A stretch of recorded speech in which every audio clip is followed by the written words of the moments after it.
Veja só, aqui a gente faz uma análise personalizada do aluno. A gente vê as dificuldades que ele tem, os insucessos, as falhas. Ele vai contar primeiramente a trajetória dele para a gente, certo? A partir daí, entra a psicóloga, que é uma peça-chave, que vai trabalhar com o emocional dele, vai verificar por que essa reprovação.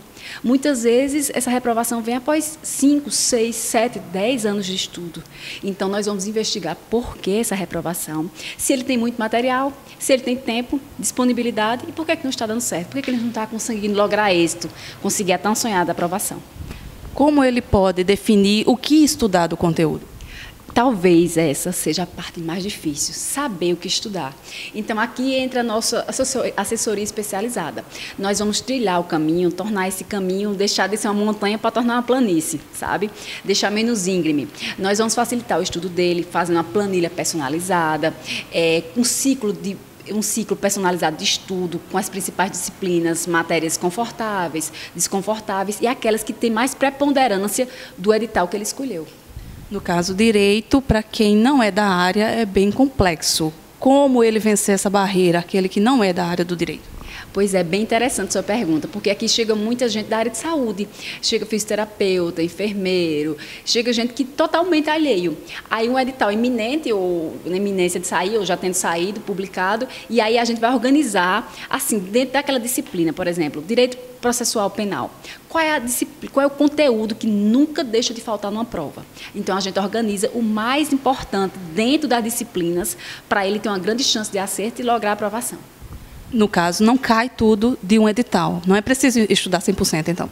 Os alunos ficam tão ansiosos quando eu explico isso. Eu disse, olha, infelizmente, é quase impossível vencer um edital completo, principalmente porque quando sai a publicação e a prova é muito próximo.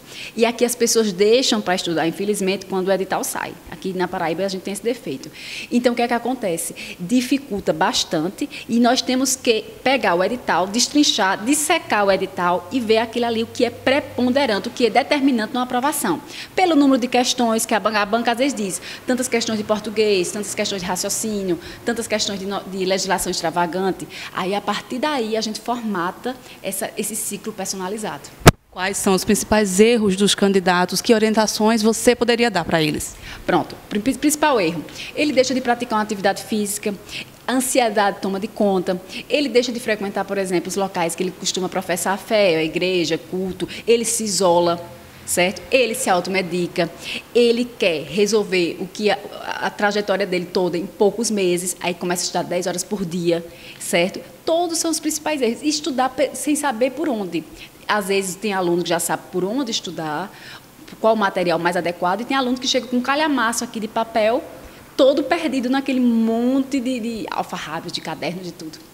E em relação ao tempo, como é que ele pode se disciplinar para otimizar o tempo, principalmente aquele estudante, ou então aquele que trabalha, para vencer o cansaço? A disciplina, eu acho que é a coisa mais difícil, se conseguir disciplina.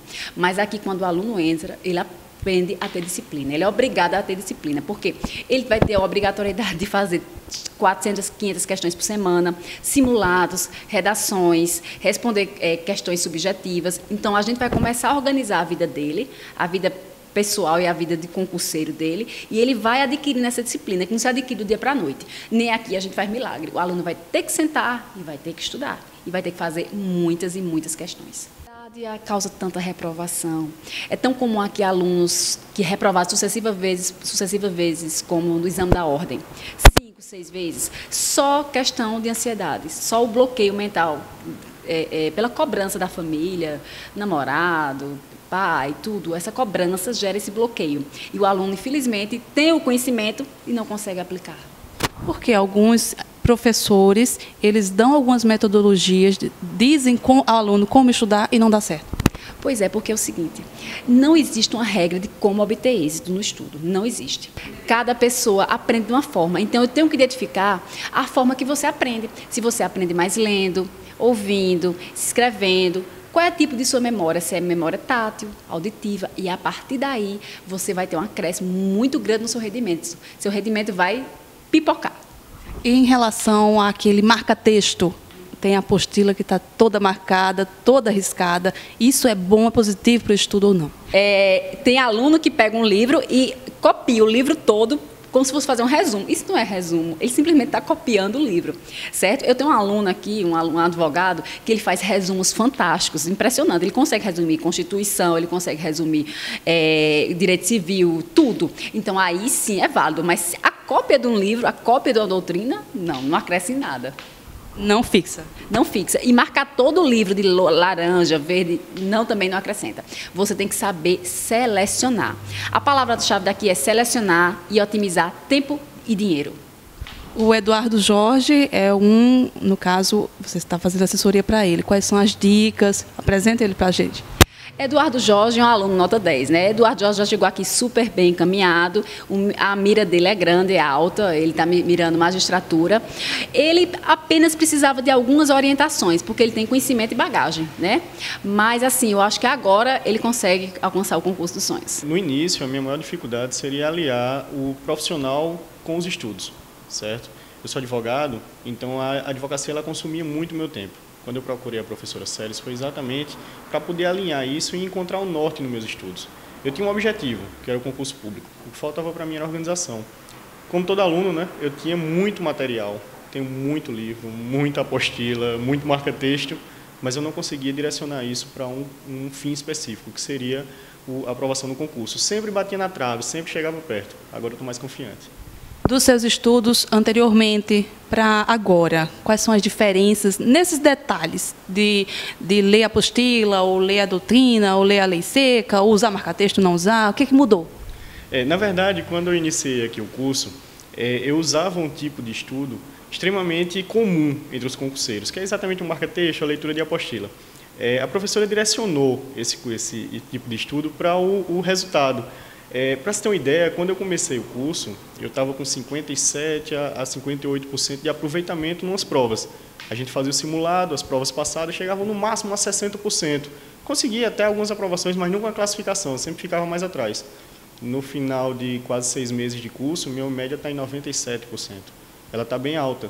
Então, eu estou muito mais confiante e muito mais seguro que a aprovação vai chegar. Como eu conversei com o professor, a gente está mirando um concurso mais alto. Certo? O concurso da magistratura seria o específico, mas esse concurso ele abarca conteúdos maiores. Então, outros concursos menores que estão surgindo por aí, é esse que a gente vai direcionar primeiro, para poder chegar no nosso fim específico, que é o concurso da magistratura.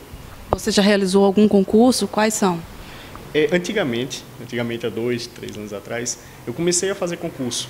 Mas como eu te disse, com muito material, muito estudo, sem direção, sem um fim específico, sem uma conclusão segura, eu não consegui aprovação. Agora eu me sinto muito mais seguro. Então, de 1 ano e meio para cá, mais ou menos, eu parei tudo, comecei a direcionar o estudo com isso, comecei o curso com a professora Célis e agora eu estou me sentindo mais seguro. Então, nesses mais ou menos 18 meses passados, eu não fiz concurso, eu me preparei.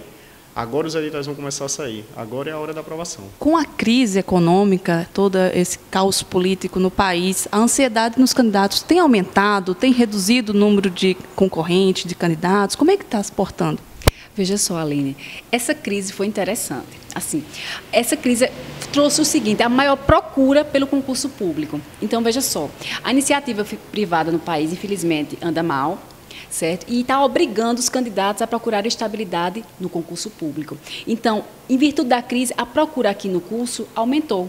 E como os preços aqui são bem razoáveis, a agenda está praticamente lotada. Mas, no caso, os concursos estão demorando um pouco a sair. Você dá mais oportunidade para estudar? Dá, mas aí vem uma leva de concurso muito interessante. Por exemplo, está para sair Tribunal de Justiça de Pernambuco, está na iminência.